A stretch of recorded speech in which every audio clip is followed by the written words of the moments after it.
Bonjour à toutes et à tous et bienvenue sur ce tuto consacré à GIMP. Alors avant de commencer le tuto, je tiens tout d'abord à remercier toutes les personnes qui m'ont soutenu par rapport aux commentaires du précédent tuto. Donc encore un grand merci par rapport à cela. Alors ici, on va pas en faire un chapitre, justement par rapport à cela, donc passons à autre chose. Alors ici maintenant, revenons à notre tuto. Avant de commencer au tuto, je vais répondre ici à deux questions qui me sont souvent posées. C'est par rapport aux fenêtres ancrables. Qui me disent, tiens Pierre, je n'ai qu'une fenêtre. Je n'ai pas une deuxième fenêtre comme toi ici qui correspond ici à ma fenêtre de GIMP. Bon, pour créer cette nouvelle fenêtre, si vous ne l'avez pas, vous rédigez votre fenêtre GIMP. Vous voyez ici, je vais la réduire. Voilà, vous pouvez cliquer sur la flèche, vous la réduisez, voilà, comme ceci. Vous prenez un onglet. Ici, bien sûr, vous n'aurez qu'une fenêtre, vous. Donc, vous prenez un onglet du haut, vous cliquez dessus, vous restez appuyé, vous descendez avec votre onglet jusqu'en bas de votre page, tout en bas. Vous allez voir qu'il y a un fin rectangle qui va se créer en gris clair. Enfin, moi, c'est en gris clair puisque ma fenêtre est en gris. Et au moment où vous allez voir cette fenêtre qui se crée, vous lâchez la pression de votre souris. Donc, vous allez faire plusieurs essais avant de pouvoir peut-être y arriver. Donc, je vous souhaite bonne chance au premier coup. Mais enfin, voilà le principe. Donc, vous allez descendre jusqu'en bas. Vous allez voir que ça va se créer un petit rectangle, vous lâchez. Ici, ça ne fonctionne pas puisque je suis en enregistrement. Donc, voilà.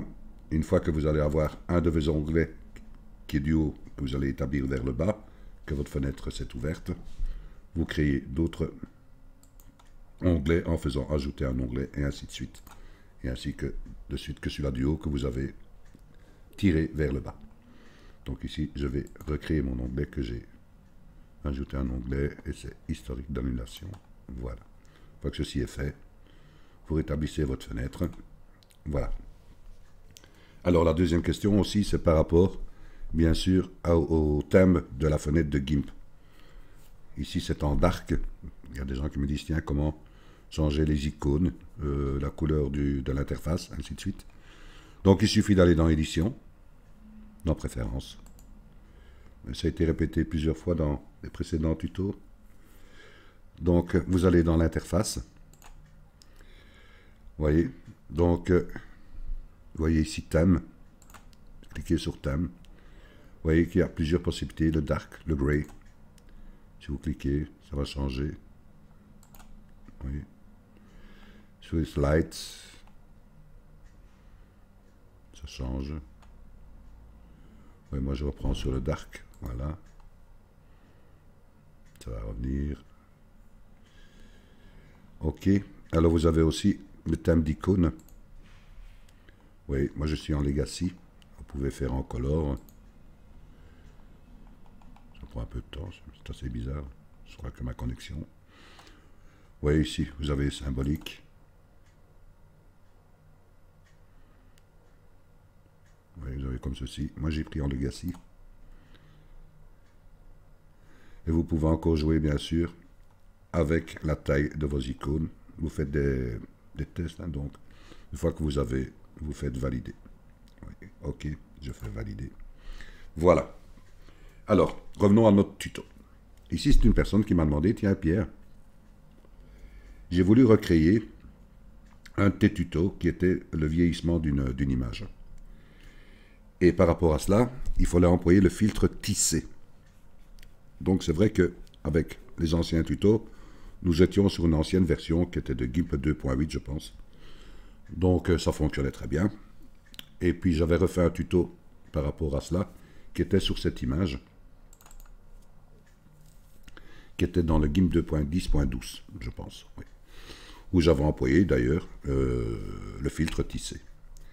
Et il y a une personne qui m'a dit, tiens Pierre, j'ai essayé, ça ne fonctionne pas. J'ai dit, tiens, c'est bizarre. Donc j'ai été revoir, j'ai repris la même image pour voir, j'ai dit, tiens, je vais faire un test.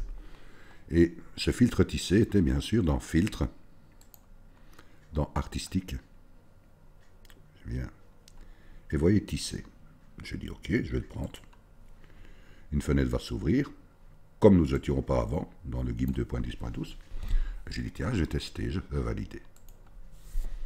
ça fonctionne, mais par contre, c'est exact qu'il n'y a aucun rendu. Si je prends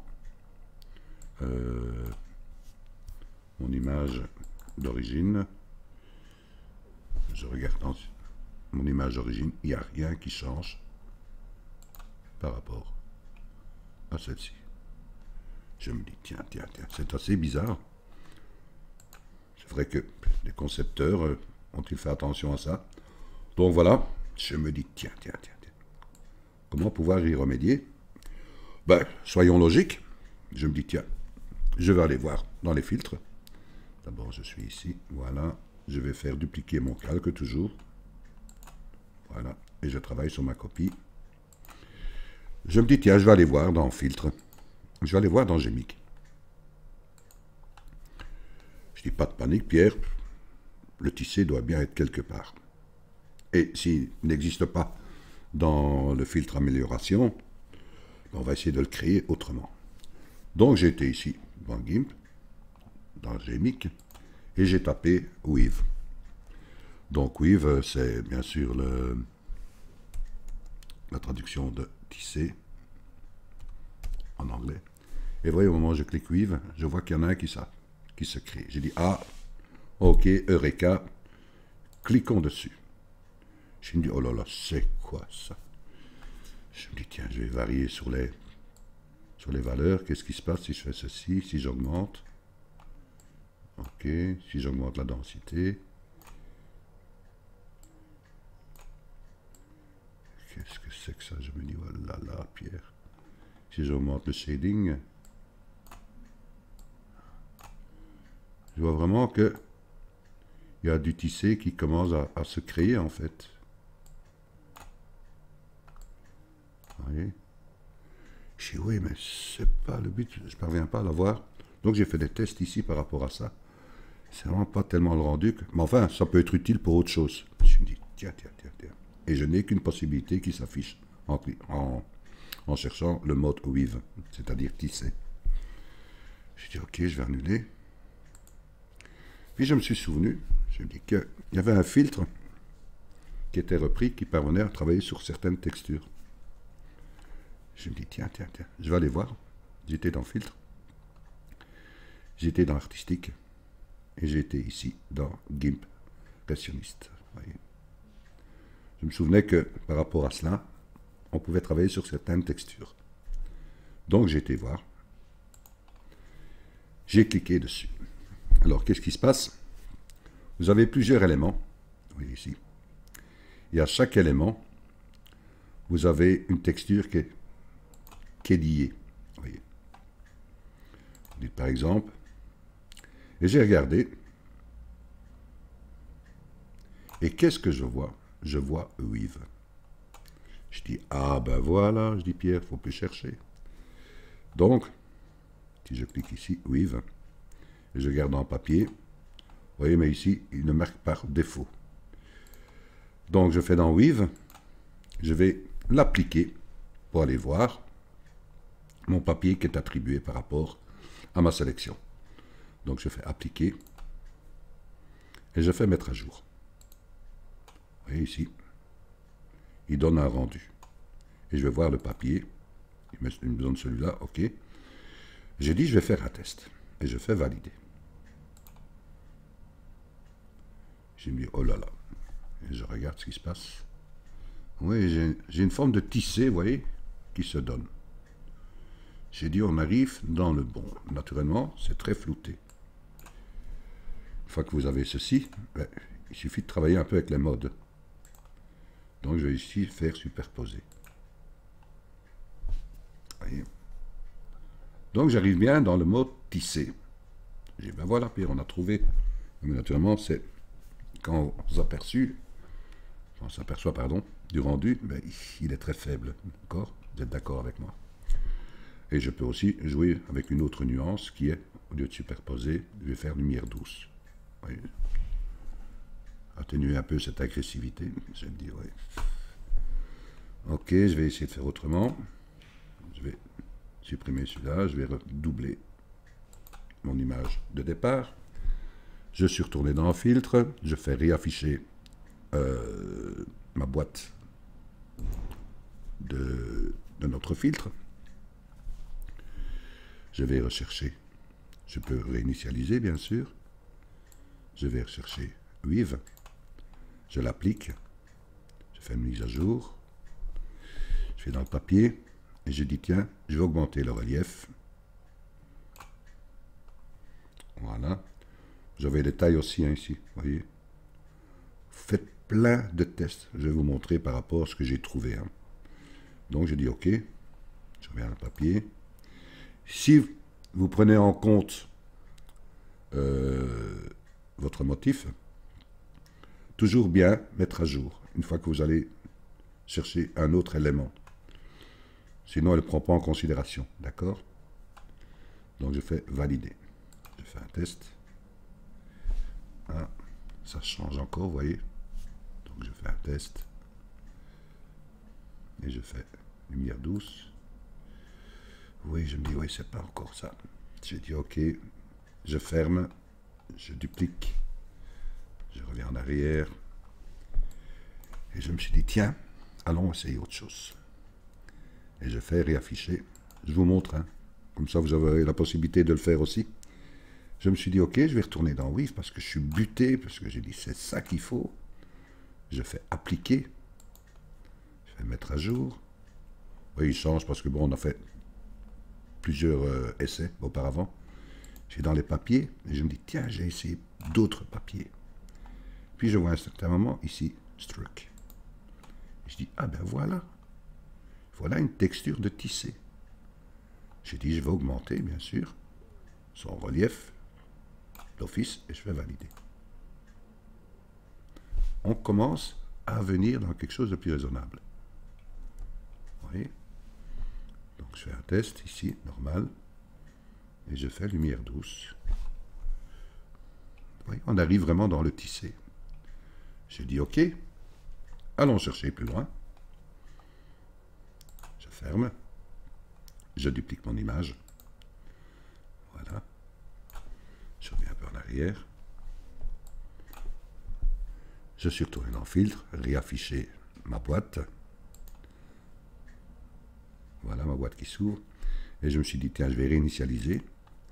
Vous savez que si vous employez ici un des dossiers, automatiquement, il y a une texture qui est liée par rapport à à son élément.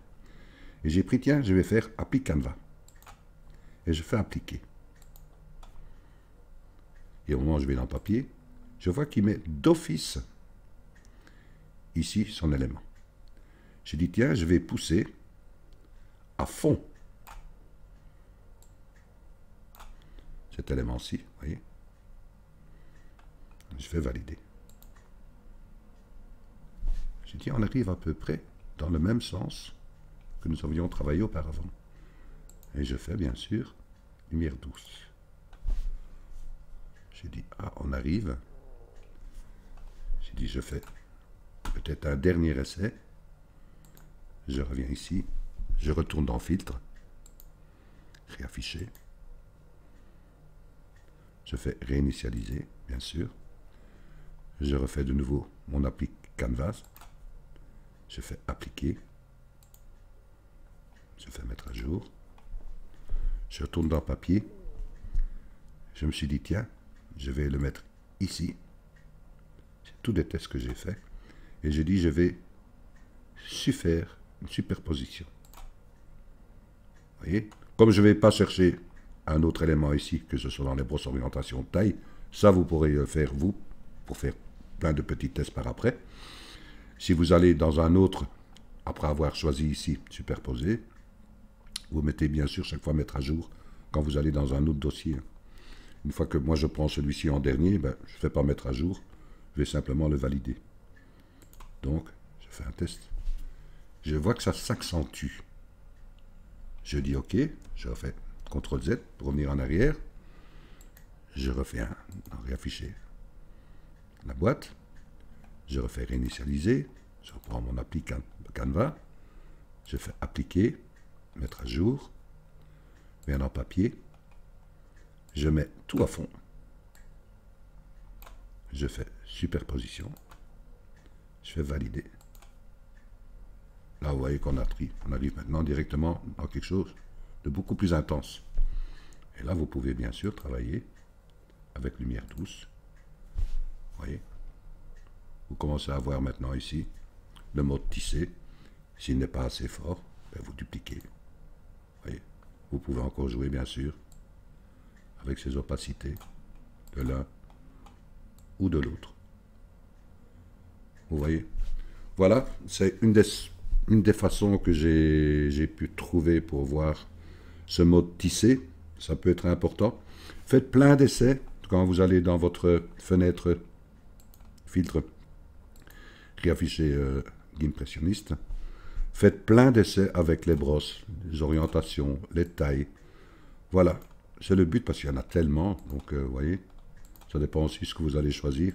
De toute façon, au moment où vous allez choisir un élément, appliquez cet élément pour aller chercher son papier qui est attribué, enfin sa texture. Amusez-vous, c'est le but par rapport à vos images. Voilà, ici c'était une façon de retrouver ici le filtre tissé. Voilà, j'espère que ça pourra faire plaisir à la personne qui a eu ce souci. Un grand merci de votre écoute et bien sûr à très bientôt pour un nouveau tuto qui sera de nouveau repris dans un certain monde imaginaire. Un grand merci de vous, à très bientôt.